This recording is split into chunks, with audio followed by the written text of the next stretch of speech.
Sip ya, teman-teman, selamat malam. Selamat bergabung lagi di Api Unggun episode ke-8. Malam hari ini kita langsung aja sama Steve. Selamat malam Steve. Kita panggilnya Steve namanya, dan biasanya kita ngomongnya lu gue seperti itu, tapi nggak apa-apa. Apa kabarnya Steve? Baik, dan selamat malam teman-teman. Senang juga bisa ketemu sama teman-teman baru di mainan yang saya belum pernah mainin, namanya Instagram. Steve sendiri sebenarnya punya Instagram udah lama, jadi saya sempat cek waktu itu, tapi ternyata memang belum atau nggak diaktifin setelah sekian tahun. Nggak tahu dulu yang bikinin seperti siapa dan lain-lain, ada postingan. Belakangan setelah kita kontak-kontak, kita sempat coba live waktu itu beberapa hari lalu dan berhasil. Jadi malam hari ini, kalau kemarin-kemarin testing, hari ini serius seperti itu.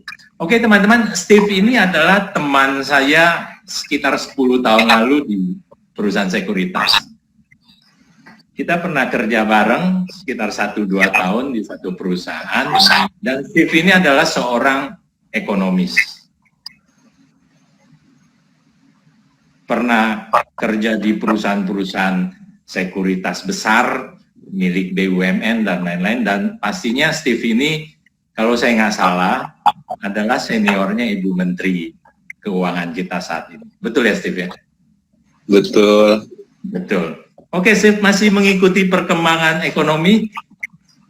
Masih. Paling enggak Steve mengikuti mengalami waktu krisis 98 dan 2008.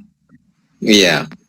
Oke, ada tips nggak sebagai seorang ekonom senior untuk kita-kita nih pada masa-masa saat ini? Tipsnya sebenarnya sederhana. Kita nggak pikirin juga tetap aja permasalahan nggak berubah, dan pengaruhnya ke kita juga kecil. Paling baik nikmatin aja hidup. Nggak usah diplototin itu angka. Apa yang kita bisa lakukan, kita lakukan. Kalau yang pusing-pusing kayak gitu, aduh kasih paniki aja lah. Tapi masih ngikutin perkembangan ekonomi, indikator-indikator nggak sih? Masih. Kalau itu atau apapun seperti itu. Nggak seperti dulu, tapi saya tahu apa yang terjadi karena ini merupakan insting dasar, jadinya udah bawaan lahir dimanapun saya berada, jadi saya cukup tahu apa yang terjadi di lingkup makronya. Negara ini mau kemana, apa dampaknya pada kita, dan apa yang kita harus lakukan. Ini sebenarnya persyaratan orang hidup lah. Dan kebetulan karena saya belajar ekonomi, makro dan mikro, jadi cukup memahami apa yang tengah terjadi, seberapa besar pengaruhnya buat hidup kita, dan apa yang bisa kita lakukan saat ini. Kurang lebih seperti itu, Pak. Oke, kayaknya bicaranya udah nggak terlalu tertarik sama angka-angka ekonomi. Oke, Steve, kita langsung aja. Langsung ke topik aja, karena banyak nih, gua dan banyak teman-teman yang pengen dengar cerita. Tapi pertama-tama, kita langsung bicara. Hari ini tema kita adalah autism, autistik, atau apapun namanya, gitu.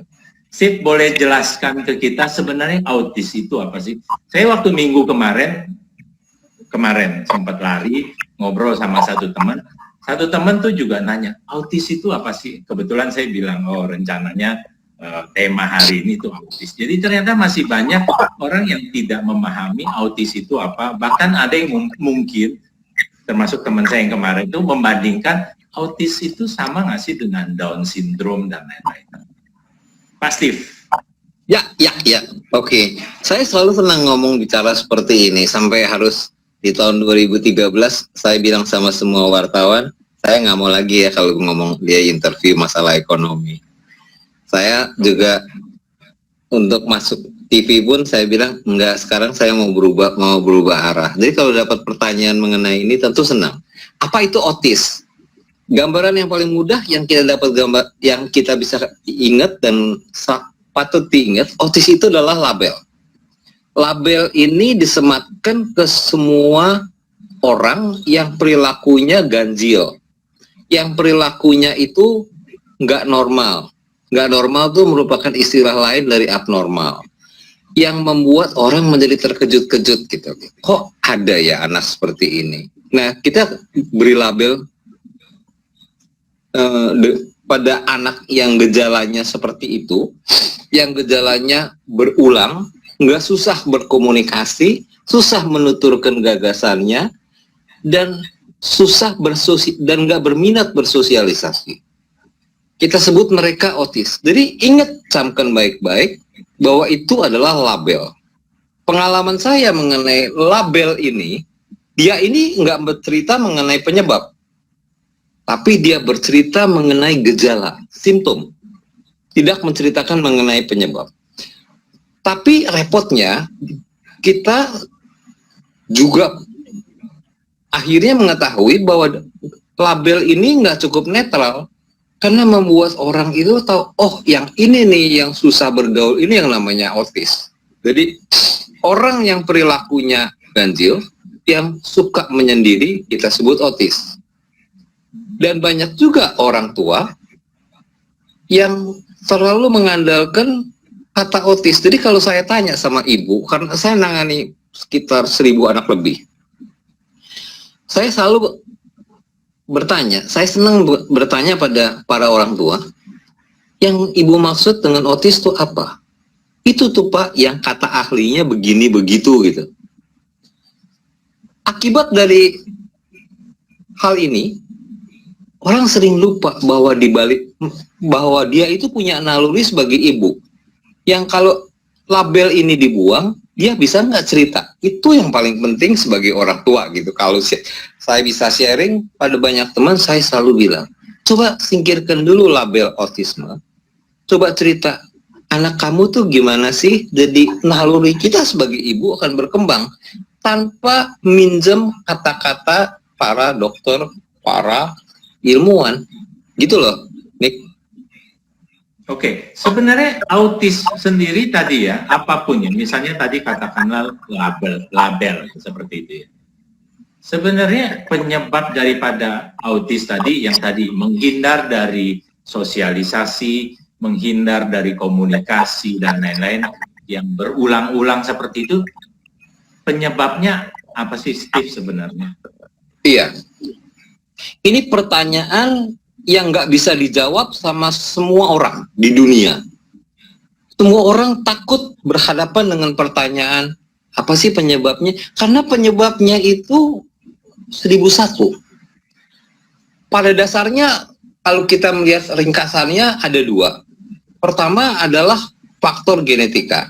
Yang kedua adalah faktor environment atau environmental insult, pengaruh lingkungan. Pengaruh lingkungan itu misalnya kayak dulu waktu saya nih pada orang yang usianya udah kepala 6. Kalau ngelihat dia muda ya, Steve. Iya. Kalau zaman dulu semuanya tuh anak autis pun langka banget. Tapi kita tahu lingkungan kita, tempat kita berada sekarang makin hari makin beracun. Apakah itu ada pengaruhnya ke badan kita? Tentu ada. Oke. Kalau nggak ada ya kita sendiri juga nggak akan menghadapi beraneka penyakit. Itu loh. Oke. Jadi sampai saat ini penyebabnya itu belum ada yang bisa memastikan. Walaupun tadi disinyalir baik karena genetika ataupun karena lingkungan tadi. Betul ya? Iya. Sampai saat ini ahli belum ada yang bisa menemukan. Padahal katanya kalau di dunia itu mungkin dari 1.000 orang sekitar 6 sampai 7 orang adalah autis, mengidap autis. Statistiknya katanya begitu, Steve. Iya. Berarti sebenarnya secara jumlah itu banyak, tapi ternyata sampai saat ini penyebabnya belum. Oke, tapi kalau tadi Steve bicara jumlah yang demikian banyak ya, sebenarnya autis itu ada jenis-jenisnya sih? Atau ada tingkatannya sih, berat sampai ringan, atau ada jenis-jenisnya, Steve? Iya. Autis itu merupakan sebuah label, dan label itu punya kelompok sendiri, masuk dalam penggolongan yang disebut dengan ASD, Autism Spectrum Disorder. Jadi autis itu sebuah spektrum yang punya bentangan lebih lebar dari Sabang dan Merauke, dari lebih lebar sekali gitu, dari orang yang paling parah sama orang yang paling ringan. Yang paling ringan artinya yang didiemin juga bisa mandiri gitu. Kalau yang parah itu kita diemin sedikit, dia akan tambah parah gitu, bedanya gitu. Nah, ini sebuah spektrum, dan masing-masing spektrum itu mengikuti kegemaran para saintis, yaitu ngasih nama, ngasih label baru gitu. Ada yang namanya, kalau orang yang nggak bisa bergerak, yang aliran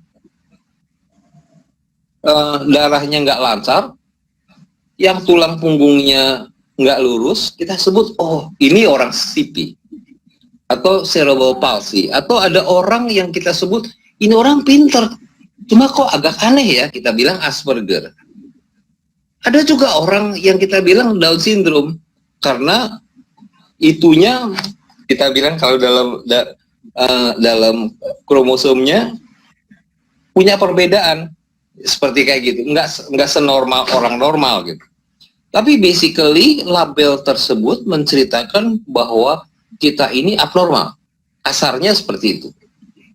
Abnormal artinya bukan hanya kita ini beda dengan orang normal, beda ya, bukan hanya kita ini berbeda dalam arti kita, perilaku kita di mata orang normal adalah autis atau nggak bener. Kita bilang, kok orang nggak ada sopan santunnya, ini orang nggak bisa diem, gerak terus, ini orang senangnya benda bermuter, benda yang berputar, ini orang senang jinjit. Nah, orang baca dari gejala itu semua. Kalau ditanya, kok bisa begitu perilakunya? Iya, karena segalanya biasanya kita bilang, ya kan we are what we eat. Kita yang kita makan gitu. Selama yang kita makan itu bergizi, sehat, dan dibutuhkan tubuh, tentunya segalanya beres. Tapi begitu ada 4P, ada pengembang, ada kita bilang pewarna, atau kita bilang penyedap, atau kita bilang pengembang, itu akan menjadi bencana buat kita. Karena tanpa kita sadar, badan kita penuh dengan racun. Nah, itu perkembangan yang kita lihat, interaksi antara ekologi dengan biologi yang kadang kita luput dalam mengamati. Tapi sebagai orang tua, kita sebaiknya menyadari, paling enggak ini anak kita loh. Kalau anak kita autis, ya kita paling enggak tahu lah apa yang terjadi pada anak kita. Dan jangan menganggap, oh ya karena anak kita ya, kita menganggap autis itu sama seperti anak normal. Itu merupakan kesalahan berat. Oke. Pahami, terimalah. Ya. Sebelum masuk ke anak nih ya, sebelum masuk ke anak tadi, sebelum bicara sebagai orang tua, seorang Steve Susanto bicara sebagai orang tua. Steve boleh mundur dikit biar mukanya lebih ini. Oke, biar kelihatan. Sebelum bicara sebagai orang tua, gue mau balik lagi Steve tadi. Ya, kalau autis itu tadi ada yang paling ringan sampai ada yang paling berat seperti itu. Yang paling ringan, yang paling berat Steve, yang paling berat itu sampai seperti apa sih? Ada case yang anak ini harus dikandangin. Karena harus dikandangin gitu. Diperlakukan kita bilang bahkan tangan kakinya itu harus dirantai. Seperti itu. Dan seringkali kita bilang kejam sekali ya, tapi anak ini juga bisa membunuh dirinya sendiri. Dia itu nggak cukup sadar. Kalau kalau kepalanya kita nggak kenakan helm seperti itu misalnya, dia bisa membenturkan kepalanya ke lantai atau ke dinding. Dan itu di luar kendalinya dia. Oke. Apakah kita akan diamkan aja? Akhirnya orang bilang, ya akhirnya kita bilang, mereka bilang kita seperti ada istilahnya dulu saya lupa, tapi bagaimana anak ini kalau dikurung, dirantai, dibikin supaya nggak bisa bergerak gitu. Seperti istilahnya saya lupa, tapi istilahnya cukup kejam lah terdengar. Kurang civilized. Steve, boleh nggak diatur sedikit kameranya? Teman-teman pengen lihat Steve nih. Lu nggak ngeliat kan muka lu sendiri? Turunin, kayak gitu Steve. Nah, teman-teman pengen banget ngeliat muka lu. Teman-teman kelihatan, semoga teman-teman bisa ngeliat lah. Sip, segitu Steve. Bisa? Cukup? Bisa. Aku udah dipegang ini jadinya. Nggak apa-apa. Oke. Isi kayak gitu ya. Iya, segitu bagus Steve. Teman-teman bisa ngeliat dengan enak. Jadi gambarannya kalau yang paling ekstrim sampai segitu. Karena gini, kan kemarin-kemarin itu di American Got Talent itu ya, kan ada satu orang autis, ngikutin nggak sih? Namanya Cody Lee. Enggak ya. Dia tuh bahkan sampai ke final dan lain-lain. Nggak tahu menang atau enggak. Tapi dia adalah seorang autis yang bahkan dia bisa nyanyi dengan bagus dan bermain piano. Padahal dia autis. Ternyata autis juga bisa seperti itu. Iya. Dan makin banyak kita ngelihat kalau istilahnya kalau di dunia ilmu pengetahuan namanya kan prodigy boys atau prodigy girls.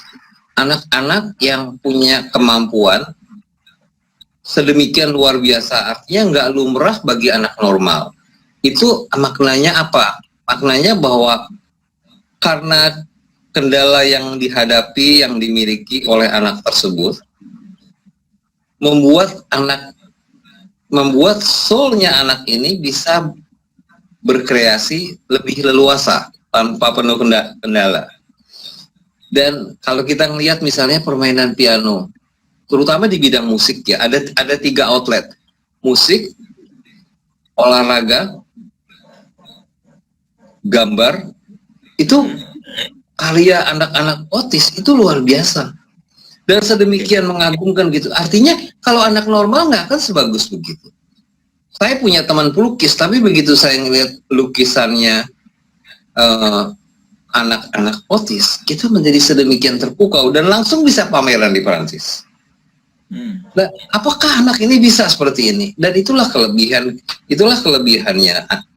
anak autis yang Tuhan berikan. Karena kendala yang mereka miliki di tubuh mereka bisa berkreasi. Tapi ingat bahwa kasus seperti ini belum sebanyak yang mayoritasnya. Mayoritas itu lebih banyak mengalami permasalahan. Ada beberapa yang bisa lolos dalam arti bahwa mereka itu bisa mengekspresikan keunikan mereka masing-masing. Banyak lukisan yang sudah sedemikian cemerlang, indah, dan dipuji di seluruh dunia. Ini adalah karya anak autis. Karya anak normal susah, karena kebanyakan conditioning, kebanyakan ngikutin aturan, sehingga mereka itu keleluasaannya berkurang dalam berkreasi. Berarti kita bicara itu autisnya bukan autis yang berat yang tadi kan, Steve? Kan bukan, tadi rentang autis sendiri mungkin dari yang ringan sampai yang berat. Mozart aja adalah, Mozart itu, Amadeus itu adalah seorang autis juga katanya. Iya. Makanya dia bisa menghasilkan karya yang seperti itu juga. Tadi seperti Steve yang lu bilang, sampai orang melukis yang bisa pameran di Perancis dan lain-lain seperti itu. Betul. Gambarannya gitu ya. Oke. Iya. Steve. Nah, sekarang gua mau masuk ke lu dan James dan John. Iya. Lu pegang satu handphone lagi, yang satu tadi yang kita kontekan, kita whatsappan. Handphonenya dari lu. Ada, bentar, tapi di tempat lain. Bentar ya. Bentar. Boleh. Ini. Tolong handphoneku dong. Oke. Bentar ya. Nanti taruh lagi Steve, itunya Steve. Iya, suka lupa. Yang buat layarnya taruh lagi, nggak usah dibawa-bawa. Kalau nggak dibawa-bawa nanti muka gua nggak kelihatan. Nggak apa-apa. Nah, itu bagus di situ. Nah, itu bagus. Oke. Oke, handphone yang tadi ada nggak sih Ya. yang biasa? Oke. Steve boleh baca nggak Steve tulisan Udah, yang udah. Sekarang udah handphone yang satu lagi udah di sini. Oke. Kenapa nih? Steve, boleh baca nggak tulisan yang ada di handphone ini? Oh, boleh banget. Teman-teman Boleh mau baca, mau dengar. Tapi pelan-pelan ya Steve bacanya. Mukanya tolong dibagusin dulu nih Steve, tampilannya. Ya, ini mendingan aku baca ini aja. Sorry. Lebih baik. Wait.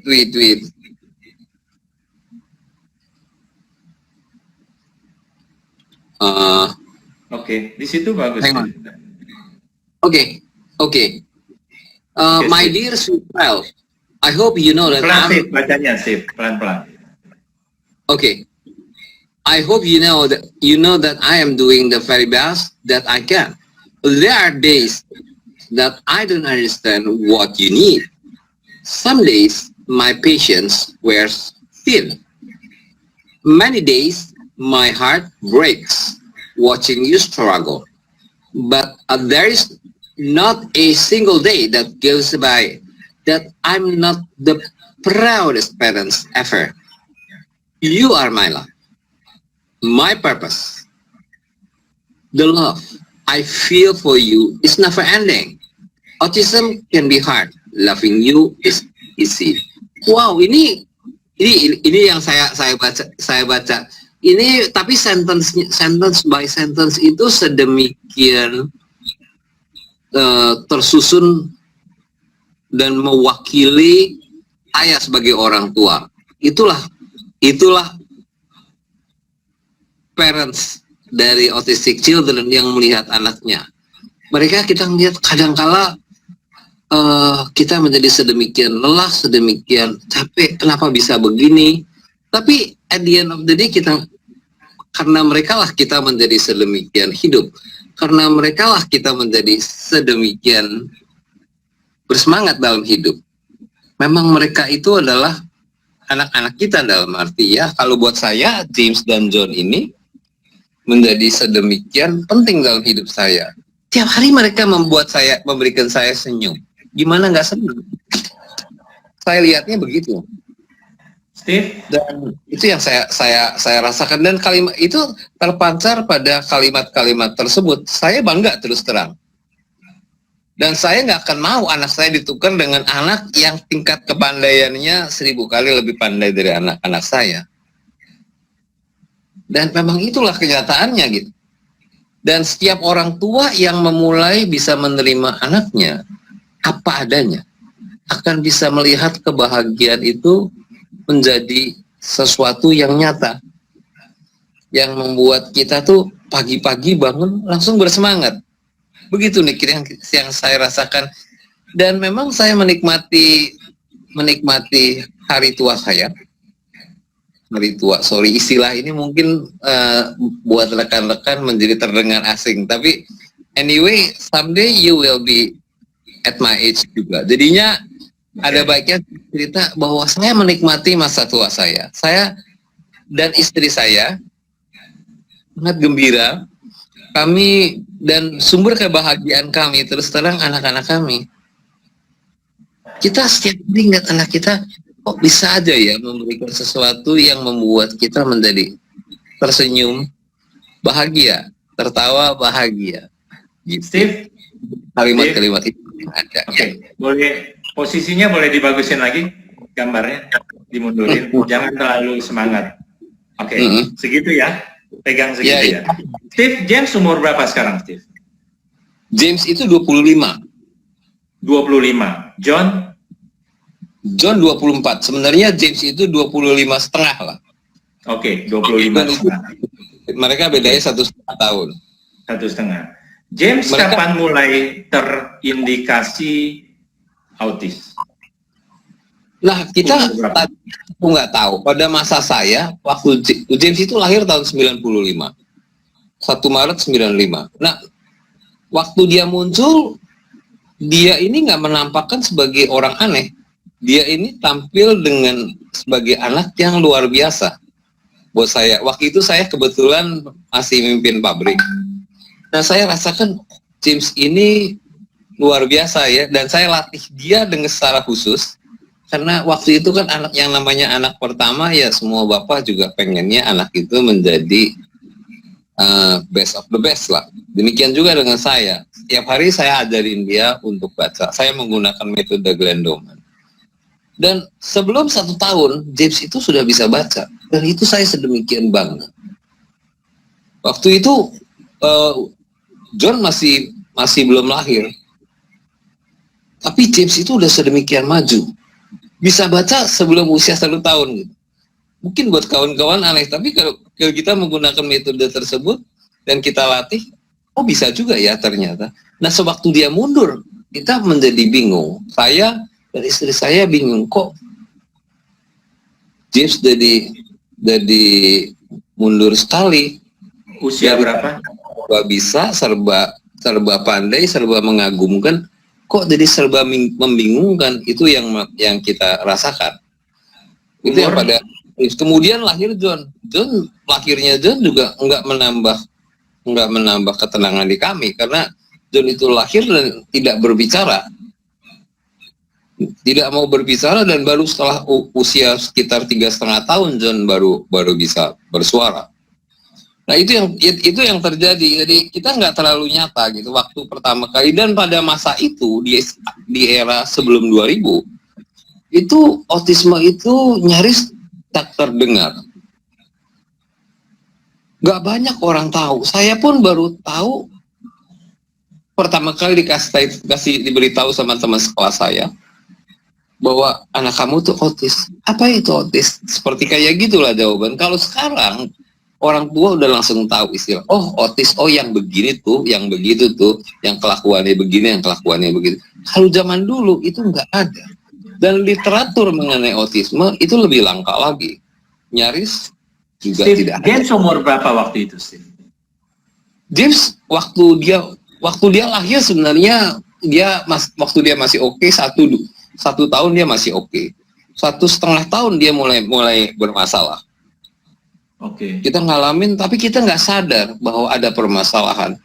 Dan dia masih oke juga, membanggakan, tapi kok lama-lama perilakunya aneh, dan kita baru tahu setelah 3 tahun kita lihat, loh, kok muter terus nih anak kita, begitu masuk sekolah juga nggak bisa duduk diam, nggak bisa mendengarkan, maunya bergerak terus, ya seperti halnya ciri-ciri atau gejala anak autis lah. James memiliki itu semua. Kita masih belum tahu, baru tengah menyadari apa yang terjadi gitu. Pada usia sekitar 3,5 tahun waktu itu kita melihat. Dan John umur 2 tahun waktu itu. Iya. Dan belum John bisa bicara. Belum. Hmm. Dan kita setiap kali kita ajak ngomong kok nggak keluar. Wah, ada ya manusia kayak gini. Dalam hati saya waktu itu benar-benar menjadi sesuatu PR yang luar biasa di kepala.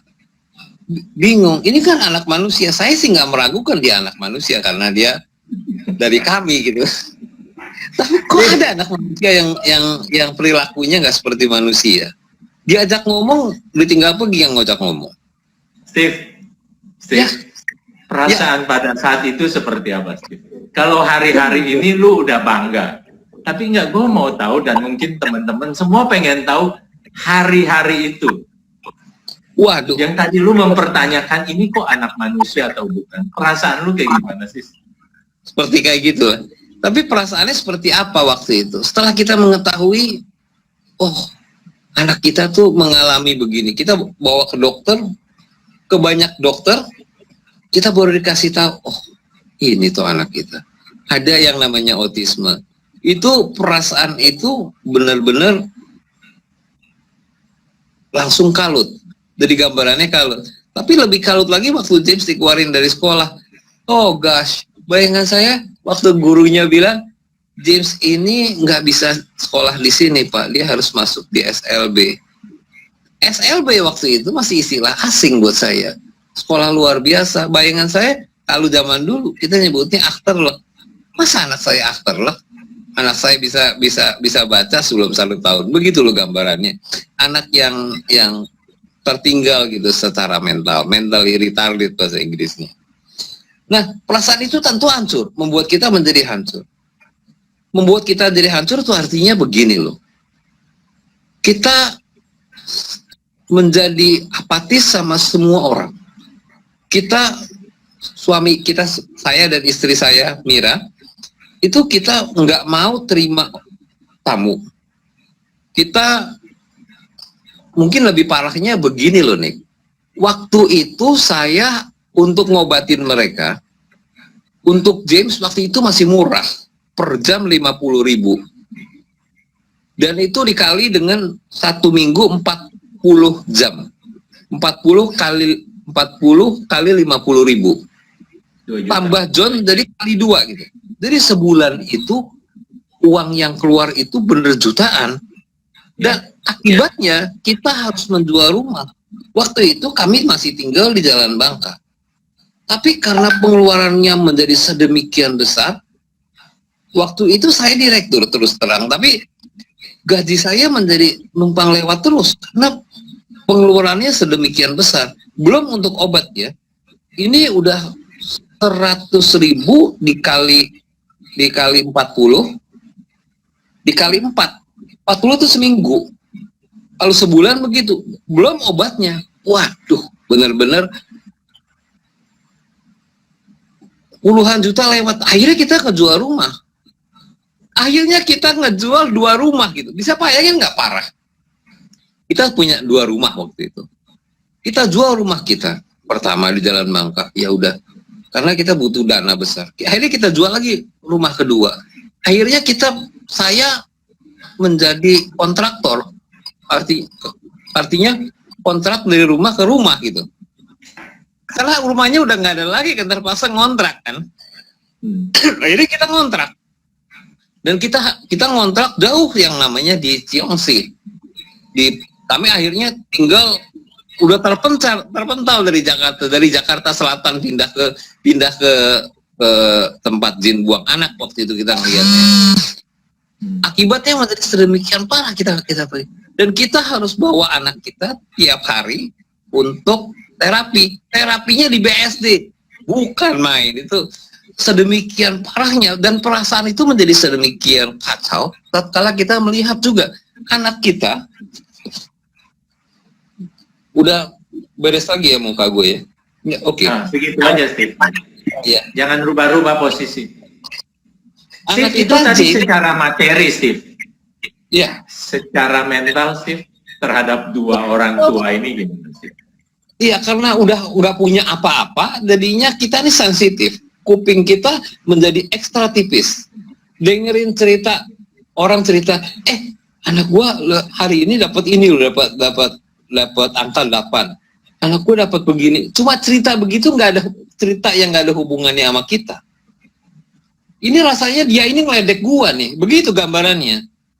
Padahal ceritanya mereka tuh nggak ada hubungannya. Dia coba cerita satu ibu ke ibu yang lain bahwa anaknya itu memperoleh skor yang tinggi di sekolah gitu. Bayangannya nih, gue ngeledek gue terus nih gawai orang. Jadi tekanan perasaan itu sedemikian tinggi. Akhirnya kita nggak mau terima siapapun juga. Kita mengucilkan diri, nggak mau bergaul sama orang. Karena kita tinggal di kontrakan, ya sudah. Kita coba hanya mau menerima yang namanya saudara kandung gitu. Saudara kandung itu artinya sebatas paling tinggi adalah masih cucunya opa-opa, itu masih oke. Itu yang udah paling luar batasnya. The rest, jangan harap ada pesta perkawinan atau apapun yang terjadi, kita nggak akan ikut arisan keluarga, apa kek. Amit-amit lah, kita nggak waktu itu benar-benar sedemikian parah gitu kondisinya. Dan kemudian apa mau yang berubah sih? Apa yang akhirnya berubah? Bagaimana memperbaiki itu? Atau bagaimana melanjutkan hidup setelah tadi mengisolasi diri? Iya, setelah tentunya perbaikan di anak. Tentunya ada kemajuan, tapi ini pun juga saling mengait. Artinya yang kita rasakan adalah setelah saya nyoba, ini berangkat, saya belajar tuh gini loh, Nick. saya minimum tidur jam 12 malam. Karena begitu saya pulang dari kantor, saya pulang sekitar jam 9, tiba di rumah, itu baca buku sampai jam 1 biasanya untuk memahami apa yang terjadi pada anak saya. Dan hari demi hari saya pelajarin, ada waktu kita ikut semua kursus, semua pelajaran kita ambil, baik di dalam maupun di luar negeri. Kita ikutin semua, karena pengen tahu. Semuanya cari petunjuk, bagaimana cari pedoman. Mereka, bagaimana pedoman yang mesti kita ikuti. Itu parah. Dan yang paling kelihatan itu, perbaikan itu muncul tatkala kita mulai memahami apa sih yang terjadi pada anak kita. Setelah kita pelajari apa yang salah pada anak kita, di badannya di mana yang salah. Nah, perhatian kita akhirnya juga membawa kita ke penerimaan. Bahwa sebenarnya kita tuh ada nggak terimanya. Setelah kita menerima anak kita apa adanya, segalanya mulai membaik. Ini memang resep ajaib. Tapi saya mau share ke teman-teman bahwa anak ini muncul ke saya, hadir ke kami, hadir ke saya dan Mira sebagai suami istri karena kami yang meminta. Setelah dikasih Tuhan, kita menggerutu, kok anak gua begini, kan gua mintanya nggak kayak gitu gambarannya. Selama kita masih menggerutu, selama itu pula anak ini akan sakit. Kalau kita bisa menerima mereka apa adanya, maka yang berubah itu adalah paras wajah kita. Sinar mulai keluar, senyum nggak lagi turun ke bawah bibir kita. Kita bisa melihat sesuatu apa adanya, dan anak kita membaik. Itulah sebenarnya yang luar biasa gitu. Dan itulah yang terjadi yang membuat kami itu berubah. Karena setelah kami menerima anak kita apa adanya, bukan hanya mengamini ya, oh ya mereka anak kita gitu, tapi mengimani bahwa mereka adalah takdir ilahi yang harus kita jalani dengan sukacita, tanpa gerutu, tanpa ngomel. Setelah itu semuanya menjadi membaik. Dan keadaan itu menjadi seperti sulap.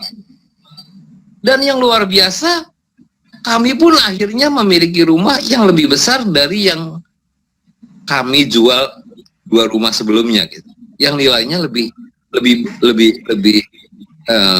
besar dibandingkan 2 rumah. Tapi terjadi karena kita bisa menyikapi, ini masalah sikap kan. Kalau kita bisa menyikapi apa adanya, menyadari bahwa kita ini adalah insan alatnya Tuhan. Kita yang minta, kita yang dikasih. Kita kudu berterima kasih. Kalau kita menggerutu, anak ini pun akan merasa bahwa dia itu nggak diterima sepenuh hati.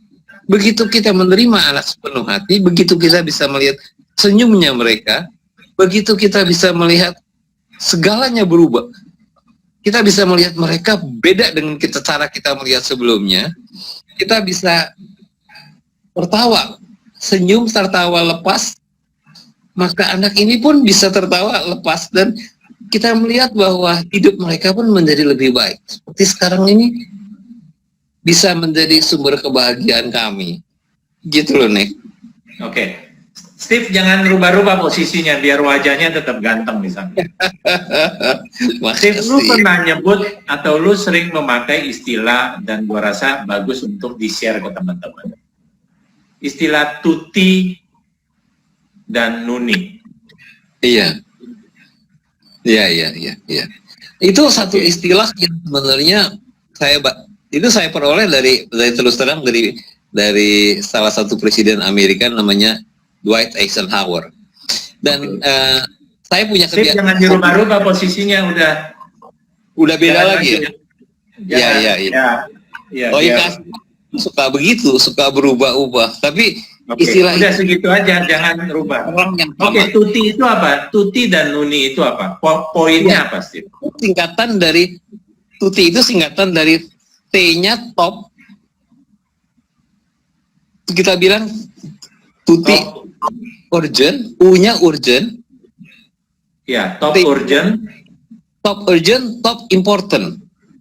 Oke. Jadi apa yang kita hidup, yang kita alami, semuanya urgent, semuanya harus kudu sekarang, dan semuanya penting. Nah, itulah kita hadapi saat itu pada waktu kita menerima anak kita. anak otis kita. Segalanya menjadi urgent. Bahkan kita nggak menjadi master of our own time. Kita nggak menjadi penguasa waktu kita.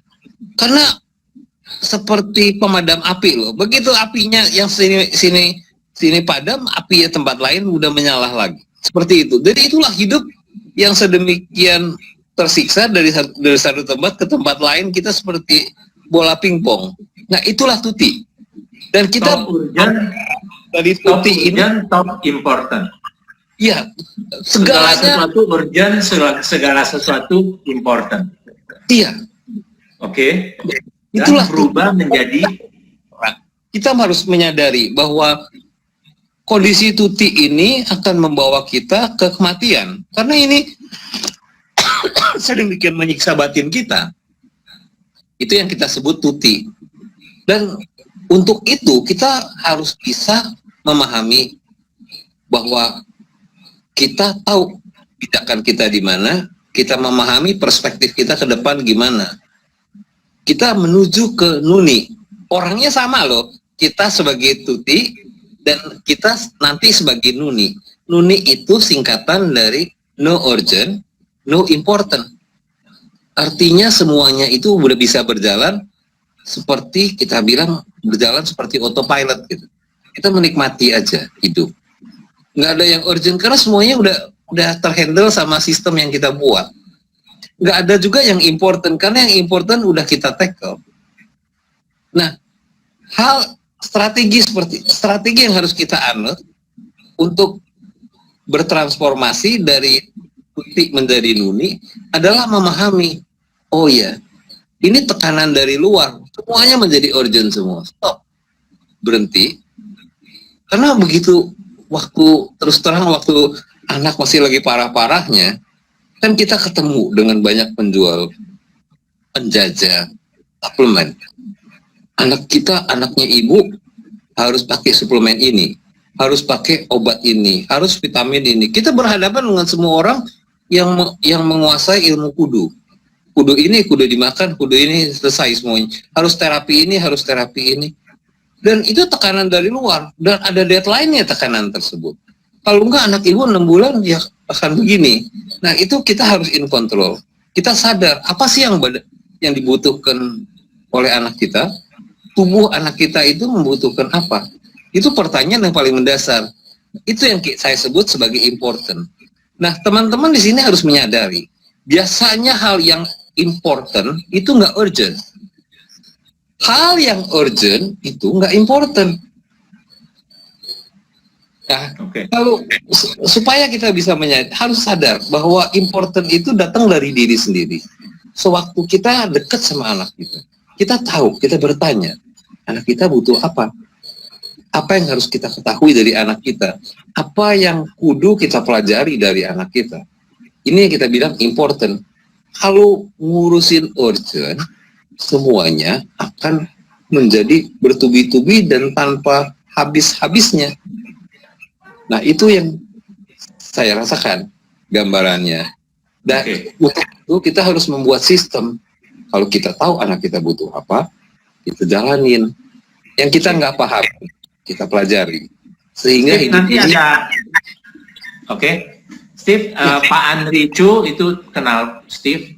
Dia ada nanya soal hipnosis dan teknologi pikiran, apakah itu juga digunakan untuk terapi. Tapi sebelum menjawab itu dulu, ya, kebaca kan pertanyaan dia di layar? Enggak ya? Kebaca nggak? Lu nggak lihat layar ya? Bisa kan? Oh ya, ada pasti belajar hipnosis dan teknologi pikiran. Apakah? Ya udah, nanti aja.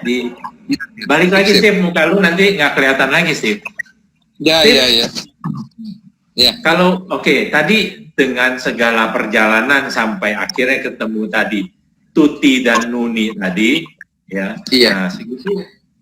Steve, jangan. Nah, segitu. Diem. Ini cakep nih dari tadi kayak gitu. Setelah ketemu itu dan akhirnya kan semua berangsur membaik, Steve. Betul ya? Semua berangsur membaik sampai akhirnya sekarang lu bahkan nggak mau ditukar James dan John dengan anak yang pinternya bahkan 1000 kali lipat daripada mereka. Waktu kita nggak banyak, Steve. Waktu Ya. kita sudah hampir selesai. Apa yang lu pelajari apa yang lu dapatkan dari mereka berdua, Steve? Pertama, kita menyadari keterbatasan kita. Itu dulu kita sadar, kita tahu bahwa peran kita apa di dunia ini, dan apa message-nya kita belajar untuk menjadi diri sendiri, nggak menjadi diri orang lain. Menurut orang lain kita begini begitu nggak penting. Saya punya anak otis dan saya adalah ayah yang diberi wewenang seperti itu. Nah, itu yang kita harus tangani. Saya pelajari dari anak saya. Belajar aja apa adanya, nggak usah jaim. Itu juga satu pelajaran yang penting.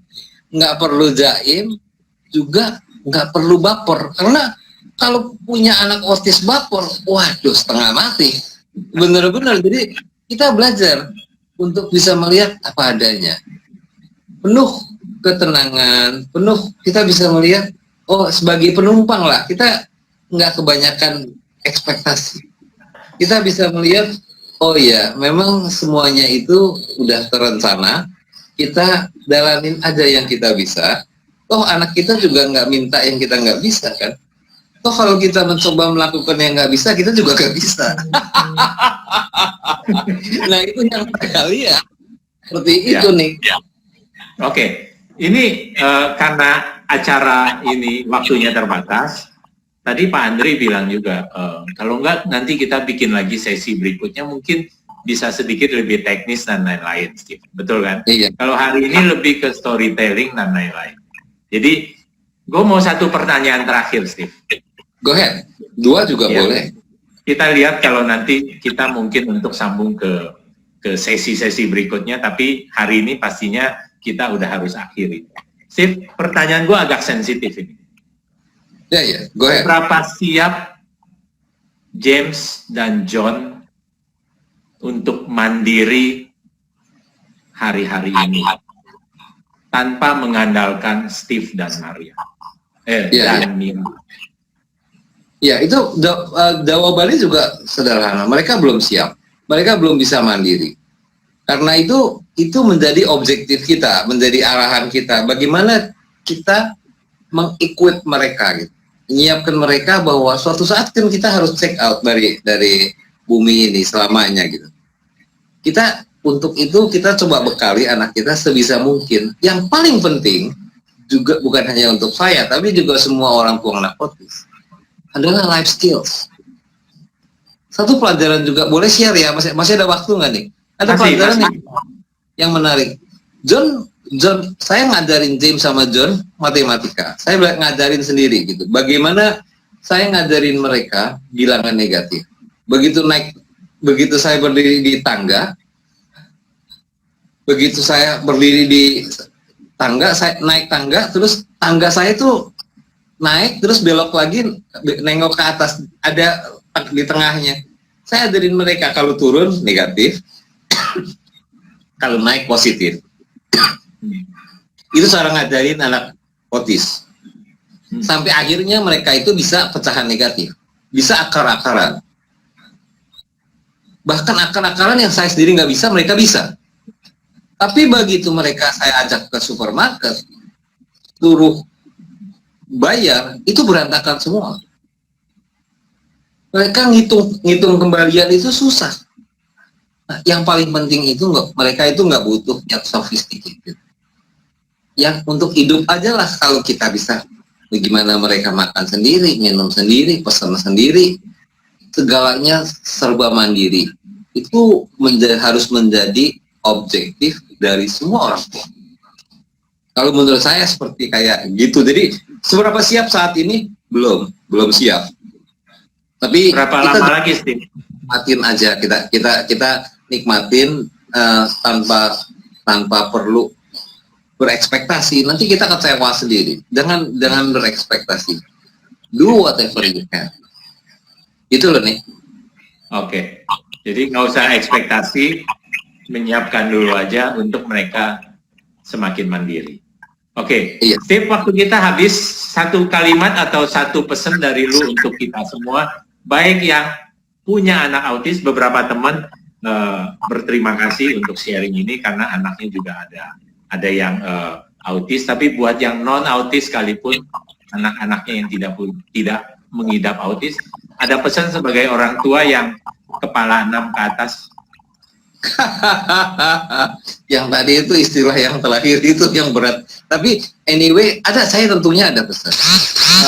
Kita menyadari bahwa autis itu sama seperti kita bilang COVID-19. Autis itu adalah pandemi. Ini kenapa dia disebut pandemi? Itu pandemi karena jumlahnya makin hari makin besar. Saya ngikutin statistiknya. Misalnya di tahun 70 dari 10.000 anak cuma 1. Tapi sekarang, waduh, udah sedemikian mengerikan gitu. Karena itu disebut pandemi. Sama kita menyebut COVID-19 pandemi. Pandemi ini bisa cuma masalah waktu, artinya semua orang akan kena. So, untuk kawan-kawan yang udah duluan terima pesangon ini, terima anak autis, jalani aja, penuh sukacita, dan percayalah bahwa mereka lah akan menjadi sumber kebahagiaan kita. Untuk mereka yang belum, akhirnya mereka akan mendapat gilirannya, terima. Tapi kalau mereka belum, kalau melihat anak autis, ada baiknya paling enggak punya sedikit kebijakan, sedikit wisdom untuk melihat bahwa ada saudara kita yang berbeda, yang bukan hanya perilaku, tapi the way they think, the way they behave, the way they say, berbeda. Mereka bukan orang yang seperti kita. Mereka adalah berbeda. Tapi bahwa mereka itu makin hari makin besar jumlahnya dan akan menjadi mayoritas. Itu merupakan sebuah keniscayaan dalam cakrawala pandang saya. Begitu loh nih. Steve, thank you. Luar biasa pesannya untuk yang non maupun yang iya seperti itu. Thank you banyak Steve. Mungkin teman-teman hari ini memang sekali lagi kita nggak bahas terlalu banyak detail, teknis-teknis. Mungkin next kalau ada kesempatan lagi kita bikin sesi berikutnya. Steve akan lebih banyak sharing termasuk mungkin beberapa bocoran gitu Steve ya, ilmu-ilmu untuk ngajarin teman-teman yang anak-anaknya autis seperti itu. Gitu ya Steve. Thank you saya banyak. Juga loh sama teman-teman, sama Niki dan teman-teman yang lain yang memberikan kita kesempatan untuk berbagi rasa, berbagi asa. Bukan hanya berbagi cerita gitu. Tapi kalau kita mau bisa berkesempatan seperti ini, kita bisa menyambung asa dari banyak orang tua autis yang sedemikian dalam. Ya, thank you Steve. Salam buat Mira, salam buat James dan John. Sampai ketemu lagi nanti di acara berikutnya. Oke. Thank you. Nanti akan sampaikan juga. Oke. Teman-teman, thank you semuanya untuk malam hari ini.